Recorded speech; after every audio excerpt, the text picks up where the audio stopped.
இந்த வீடியோவில் என்ன பார்க்குறோம்னா மைதா மாவு வச்சு காராச்சி எப்படி செய்கிறதுன்னு தான் பார்க்க போகிறோம்.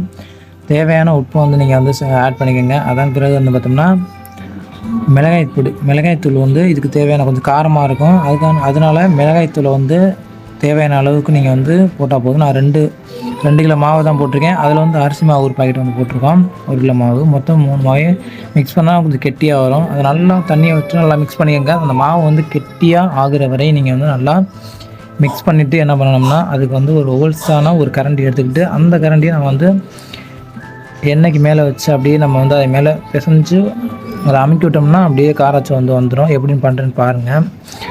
அந்த கரண்டியை மேலே வச்சுட்டு அந்த அங்கே கெட்டியாக இருக்கணும் அந்த மாவு. அப்போ தான் அந்த ஹோல்ஸில் கீழே காராச்சி மாதிரி சின்னமாக வரும். அப்படியே அந்த மாவை வச்சுக்கிட்டு நீங்கள் வந்து சும்மா இது மாதிரி அழுத்தி விட்டிங்கன்னா கீழே வந்து சின்னமாக வரும். அதை காமிக்கிறே பாருங்கள். இந்த மாதிரி நீங்கள் செய்யும்போது கீழே வந்து அழகாக சின்னமாக அது பற்றிலாம் அந்த மாதிரி காராச்சும் நமக்கு வந்து ஈஸியாக கிடைச்சிரும். அது மட்டும் இல்லாமல் நிறையாவும் செய்ய முடியும் உங்களால். நல்லாவும் டேஸ்ட்டாகவும் இருக்கும். இதில் வந்து தேவையான காரம் உப்பு வந்து கரெக்டாக சேர்த்துக்கோங்க. கெட்டியாக இருக்கணும் மாவு.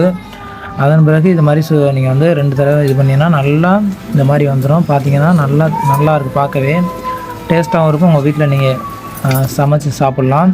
நல்லாயிருக்கும். இப்போ பார்த்தோன்னா எடுத்துட்டோம் நம்ம வந்து நல்லா இதாகிடுச்சு. அதை கொட்டி நல்லாயிருக்கும். நீங்களும் ட்ரை பண்ணி பாருங்கள். நல்லாயிருக்கும். நன்றி வணக்கம்.